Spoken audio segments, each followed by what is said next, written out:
everyone. So we are back with part 2 of the pharmacological curves which we are teaching you. So हम अपने fourth curve से graph से शुरू करते हैं. So ये जो मैंने आप लोग को जैसा कि बताया था कि सबसे पहला इम्पॉर्टेंट चीज़ होता है आइडेंटिफिकेशन. So इस कर्व या इस ग्राफ का भी आइडेंटिफिकेशन इम्पॉर्टेंट है जो कि है टैकीफाइल एक्सिस का. सो टैकीफाइल एक्सिस पहले समझते हैं कि क्या होता है. टैकीफाइल एक्सिस का मतलब ये होता है कि अगर आप किसी ड्रग को बार बार एडमिनिस्टर करते जाएंगे तो एक टाइम ऐसा आएगा जब उसका रिस्पॉन्स आना बंद हो जाएगा. इसको आप ऐसे समझ सकते हैं कि अगर रोज़ आप अपने घर पे मार खा रहे हैं तो एक दिन ऐसा आता है जब आप जिद्दी हो जाते हैं और आप सुनना छोड़ देते हैं. वैसा ही कुछ यहाँ पे भी. अब उसके रीजंस क्या क्या हो सकते हैं. तो सबसे पहला है कि सपोज हमारी बॉडी में कैटेकोलामीन्स होता है, वो रिलीज कराने के लिए हमने ड्रग दिए. अब एक चीज़ होती है रिलीज, एक होता है सिंथेसिस. अगर सिंथेसिस हमारा हो रहा है कम और हमने सारा रिलीज करा दिया तो एक टाइम पे ये होगा कि सारा स्टोर खत्म हो गया. तो अगर अब कोई हमारे पास स्टोर ही अवेलेबल नहीं है तो कोई रिस्पॉन्स नहीं आएगा. दूसरी चीज़ है कि रिसेप्टर्स में कोई ड्रग जाके जुड़ गया. अब वो रिसेप्टर्स में जाके जुड़ा रह गया और वो रिस्पॉन्स नहीं दे रहा, तो वो जगह से हट नहीं रहा और किसी और को आने भी नहीं दे रहा, जिसकी वजह से भी हमें कोई रिस्पॉन्स देखने को नहीं मिलेगा. और तीसरी चीज़ हमारे पास ये होती है कि रिसेप्टर्स का डाउन रेगुलेशन हो गया. आपने अप रेगुलेशन और डाउन रेगुलेशन के बारे में सुना होगा. डाउन रेगुलेशन ये है कि रिसेप्टर्स पे ड्रग जुड़ने के बाद भी कोई रिस्पॉन्स नहीं मिल रहा है. सो ये होता है टैकीफाइल एक्सिस. अब आप इस कर्व को देखें तो ये होगा कि पहले जब हमने एपिनेफ्रिन दिया तो हमें रिस्पॉन्स मिल रहा है, हमारा हार्ट रेट भी बढ़ रहा है और हमारा बीपी भी बढ़ रहा है. लेकिन कुछ टाइम के बाद ये रिस्पॉन्स डिमिनिश्ड होते जा रहा है और एक टाइम पे फ्लैट हो जा रहा है. मतलब हमारे पास किसी भी टाइप का रिस्पॉन्स आना बंद हो गया.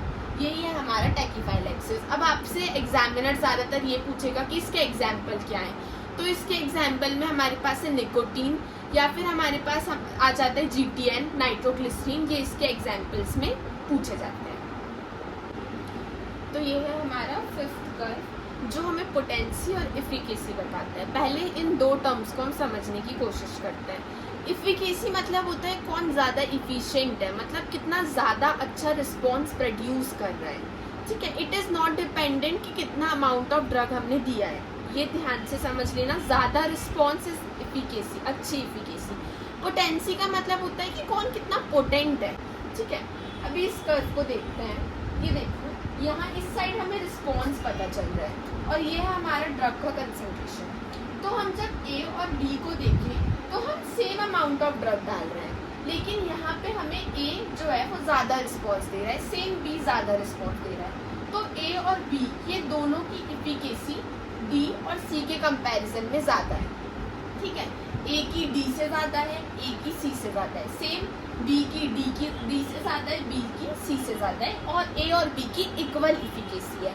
सेम चीज़ अगर हम D और C के बारे में बोलें तो D और C की इक्वल इफिकेसी है. ठीक है. कंपेयर करें अगर A और B से तो दोनों की इफिकेसी A और B से कम है. अब सेकेंड चीज़ होती है पोटेंसी. पोटेंसी मतलब कौन सा सेम रिस्पॉन्स प्रोड्यूस हो रहा है लेकिन कम कंसंट्रेशन या ज़्यादा कंसंट्रेशन में. जैसे D और C का रिस्पॉन्स सेम है लेकिन D वही सेम रिस्पॉन्स कम ड्रग के कंसंट्रेशन में प्रोड्यूस कर रहा है. इसका मतलब है D जो है वो ज़्यादा पोटेंट है एज कम्पेयर टू C.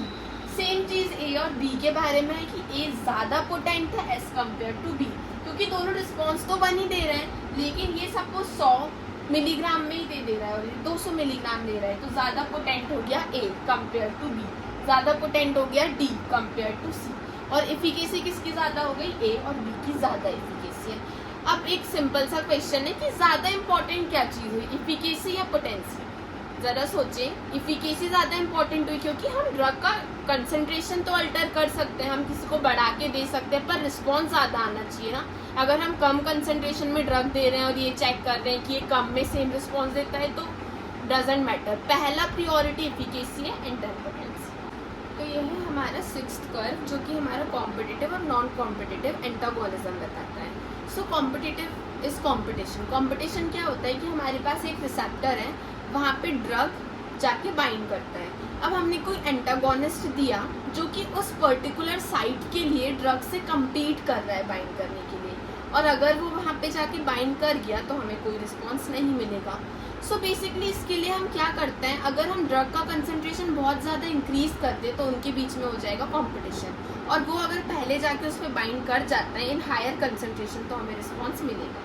वही चीज़ यहाँ पे दिखाई गई है। तो ये है हमारा कर्व, यहाँ पे ये रिस्पॉन्स वापस आ गया, ये कॉम्पिटिटिव का है क्योंकि हमने जैसे ही कंसंट्रेशन बढ़ाया वो रिसेप्टर पे जाके बाइंड कर दिया एंटागोनिज्म की जगह पे, जो एंटागोनिस्ट जहाँ बाइंड करने वाला था उसकी जगह वहाँ पे वो बाइंड कर गया और हमें रिस्पॉन्स मिल गया। अब नॉन कॉम्पिटिटिव में क्या होता है कि जो हमारा एंटागोनिज्म है, एंटागोनिस्ट है, वो किसी और साइड पे जाके बाइंड करता है जिसको हम एलोस्टेरिक साइट बोलते हैं। अगर वो किसी और साइट पे जाके बाइंड करता है तो क्या होगा, हम कितना भी ड्रग का कंसंट्रेशन बढ़ा दें, हमारे रिसेप्टर का शेप अल्टर हो गया। अगर शेप अल्टर हो गया तो ड्रग पहचान ही नहीं पाएगा हमारे रिसेप्टर को और उससे बाइंड नहीं कर पाएगा। सो ये होता है हमारा नॉन कॉम्पिटिटिव एंटागोनिज्म। तो ये जो रिस्पॉन्स वाई दिखा है वो हमें दिखा रहा है नॉन कॉम्पिटिटिव एंटागोनिज्म, क्योंकि हमने इसका कंसंट्रेशन बढ़ा दिया उसके बाद भी हमें कोई रिस्पॉन्स नहीं मिल पा रहा है। सो ये है हमारा कॉम्पिटिटिव और नॉन कॉम्पिटिटिव एंटागोनिज्म। अब एक चीज़ जो यहाँ पे पूछी जाती है वो होता है एग्जाम्पल्स। हमें पूछे जाते हैं कि फिजिकल, केमिकल, इन सब के एग्जाम्पल्स बताएं। तो फिजिकल का हमारा एग्जाम्पल होता है एल्कलॉइड्स और चारकोल। जो हमारे फिजियोलॉजिकल होता है वो हमारे एड्रेनालिन और हिस्टामिन होता है, और जो हमारे केमिकल एंटागोनिज्म होते हैं उसका एग्जाम्पल हमारे पास होते हैं चिलेटिंग एजेंट्स। तो ये याद करना इम्पोर्टेंट है। तो ये जो ग्राफ है ये हमारा फर्स्ट ऑर्डर काइनेटिक्स का है। अगर आपने फर्स्ट ऑर्डर काइनेटिक्स पढ़ा है तो इसमें ये पढ़ा होगा कि इसमें ये चीज़ होती है कि कांस्टेंट फ्रैक्शन से ड्रग एलिमिनेट होता है। अब दो चीज़ है, अगर आप देखेंगे तो यहाँ पे स्ट्रेट लाइन आ रही है पर शुरू में थोड़ा सा कर्व आ रहा है, तो ये सेमी लॉग कर्व है। अब ये कर्व क्यों आ रहा है, क्योंकि क्या होता है जब हम ड्रग को एडमिनिस्टर करते हैं तो वो ब्लड से पहले बॉडी में डिस्ट्रीब्यूट होती है, तो उस टाइम पे कोई कांस्टेंट रेट से एलिमिनेशन नहीं होगा। तो ये हमारा जो है वो डिस्ट्रीब्यूशन वाला टाइम है। उसके बाद ड्रग कांस्टेंट रेट से एलिमिनेट होना शुरू करती है, constant fraction of drug eliminate होता है, इसलिए ये हमारी यहाँ पे स्ट्रेट लाइन देखने को मिलती है। तो इसलिए हम इसको सेमी लॉग कर्व बोलते हैं, क्योंकि कम्प्लीटली स्ट्रेट लाइन नहीं है, पहले थोड़ा कर्व है due to distribution T half then elimination T half, इसकी वजह से हमें सेमी लॉग कर्व दिखता है। तो ये सेमी लॉग कर्व है टी हाफ का, जो कि हमारा फर्स्ट ऑर्डर काइनेटिक्स को बता रहा है।